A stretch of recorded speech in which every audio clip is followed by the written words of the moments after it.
What's the biggest stuff up you've had in the kitchen before? Oh, mate, I've had thousands. Absolutely. I've burnt a restaurant down.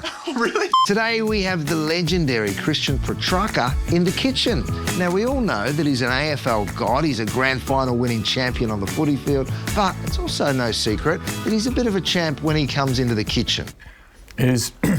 oh, God. Can we start again? Sorry. So, what's Christian's go-to solution when asked that universal question, what's for dinner? We're about to find out. Mate, you're a bit of a whiz in the kitchen. You've got all sorts of stuff online. I've watched all your videos on social. Where's that inspiration come from? My parents, yeah. My dad was born in Italy. My mum's an incredible cook. Her side of the family is from Naples. Grew up with two older brothers, and mum just cooked a lot of food for us growing up. It wasn't until I moved out of home that I had to fend for myself and... From your mum? Away from my mum, I know. Tonight, I'm cooking for you steak tacos with an avocado sauce and just an easy tomato salsa. Wow. So we've got two steaks here, obviously, Scotch fillet, which is my favourite cut of steak. We've got some coriander powder here, so I'm going to put it in my little spice mix here. How many days a week are you training? Probably, well, we've got game day once, and then probably 5 days a week, so day off at once. All right, so what have you put on your dry rub? Coriander? Coriander powder, cumin, paprika, salt, pepper, some citrus, got some lime, orange, and just some olive oil as well. So beautiful. I'll put this on now. And your mum and dad are good cooks growing up? My mum's a great cook. Yep. My dad will burn anything he touches. How he, ended up with a son that knows what he's doing in the kitchen is pretty funny. Oh, look at those muscles Christian's showing off. He doesn't even need a juicer, ladies and gentlemen. Where is the juicer? The juicer's there somewhere. Look at that. I'm like you, though. Like, there's that sense of just coming together with food that's so special. Next step, we'll do the avocado sauce now. No, you're sort of out of your comfort zone. You've normally got your footy boots on. But for me, I'm not in charge of the cooking, so I love being back here and just watching. You do? Well, maybe I should give you a task then, now that you said that. So I reckon if you'd be able to do the tomato salsa for me. Oh, yeah, sure. Let me get a board. How thick or big do you want the... Diced. Yep. Is that the right terminology? I got you, chef, don't you worry. Oh, look at that. So down like that, and then you flip your knife over. That is so therapeutic watching you do that. All right, I'll make the avocado sauce while you're doing that. Okay. Okay, so what have you thrown in there? It's avocado, coriander... Greek yogurt. Greek yogurt, yep. Jalapeno for a little bit of spice. Nice. Some salt, pepper, a garlic clove, and then just a little bit of water to smooth it out, so... So toss this together, chef? Yes, please. It is pretty amazing being in here and having a Michelin star chef as my sous chef, so... Grind. Oh, God, maybe I'm I think the lid... The lid's not on. Got to be lined up with the... There you go, don't worry. He's got a footy, ladies and gentlemen. Little salt in here, mate? Yes, please. That'd be great. Is it important you taste your food as you go? Absolutely. The thing that stands you apart from a good cook and being someone that's great in the kitchen is having a good palate. It's like a singer develops their voice. You have to develop your palate and understand what you're looking for at certain stages, right? So you're looking for always a balance of acidity, you're looking for saltiness, you're looking for savoury and sweet. And once you sort of tap into that, that's a good thing. Oh, it's good. It's bright and acidic. It's got a little kick. All right, good. Mate, I'm impressed.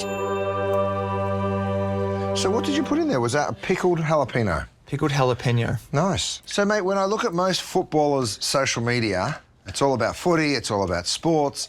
Yours is nearly all about food. It's incredible. I just absolutely love cooking, and for me, just posting who I am away from the game, I think is really important, and I think as well it helps with my footy. Like, being able to kind of show people what I cook, how I prepare for a game. It's been a massive hit, which I'm really happy about. You know what's so interesting for me?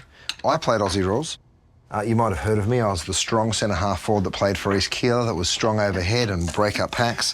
Didn't hear of me? Nah, didn't hear of you, sorry. Don't worry about it. Anyway, but when I started cooking in kitchens that were pretty tough, I was like, it's just like playing Aussie rules. You got a coach, sometimes he yells at you, sometimes he's happy with you, you just got to get on with it. It's that white line fever, you're all in it together, you look after your mates, you try as hard as you can and you either win or you lose. So you got everything organised. You've got your sauce made, you've got your salsa done, you've got your steak marinated, your tortillas. I like this, mate. You're behaving like a real chef. It's incredible. You are. You've got, all your mise en place done. I mean, you're a messy bugger, but that's okay. What? Mise en what? Mise en place. Explain it's the French term that means everything in its place. Okay, mise en place. Mise en place. Nice. And then what was it? Steak away from you? Yep. Nice. So you want to hear that sear. Another little tip that I like is make sure you've got a good contact with the heat, like give it a little push down, and also not messing with it too much. people will... I'm a pretty impatient cook, I'm not gonna lie. Well, a lot of people like to poke and prod, and I'm like, just let it do it. It's just getting that colour. Give it a minute or two, and then turn it. Oh, yes. Ready to flip? Flip. Mate, gorgeous. It's a really smart way of cooking a steak, to be perfectly honest, because by putting that spice rub on, those spice rubs, the spices toast really quickly in the pan, so you get that nice sear because of the spice rub you use. I mean, I don't really want to stuff up the meat or overcook it in front of a guy that owns a meat restaurant, so... what's the biggest stuff up you've had in the kitchen before? Oh, mate, I've had thousands. Absolutely. I've burnt a restaurant down. Really? When you're cooking, you have to cook with the freedom of making mistakes. Yep. You have to have bad dishes, yep, or you're not trying new things. So here's what I do. I just feel it like that, right? Put your thumb on your finger.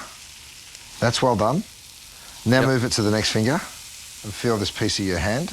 And now move the next finger. Feel how that changes? So that's medium rare. It's getting a little bit... Feel how that texture's starting to change? Yep. Let them rest for a few minutes. Here we go. Perfect. Any secret ingredients, mate, that you're always using?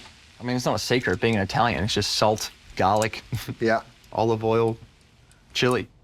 Dude, this is looking like a feast.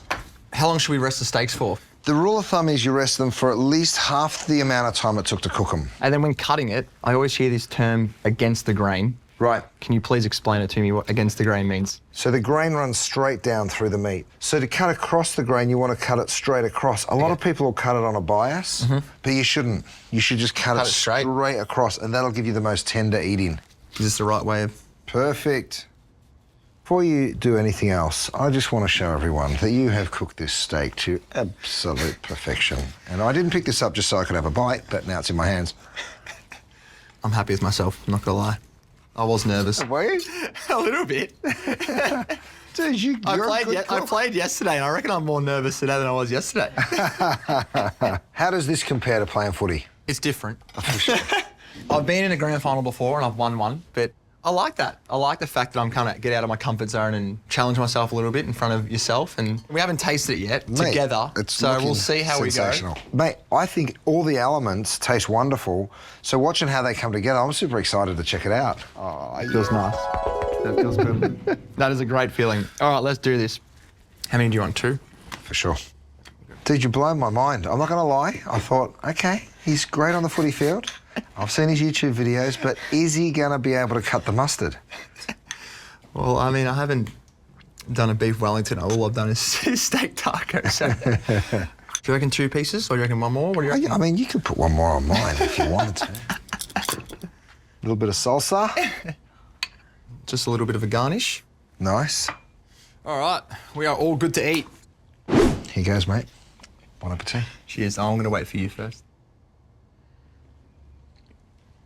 Oh no, the suspense.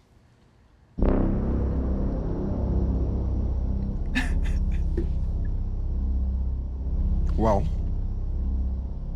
that is absolutely delicious. Dude, no, I appreciate that. Thank you. It's got a really nice warmth to it from the spices you used, but then that brightness and acidity in the avocado, but it's also rich. It's really layered, it's great. We don't need to talk anymore, we can just keep eating. You know, it's funny, I always ask this question, what's for dinner? I'm always fascinated with what people's answer is. Steak tacos. Why'd you make that decision? Quick, easy. I love Mexican food. I'm glad you liked it. Mate, I didn't like it. I loved it. I mean, the proof's right there, mate. Now, if you want to make these incredible steak tacos at home, you absolutely can. In fact, the recipe's right there below. And if you want more great What's for Dinner inspiration, go to coles.com.au.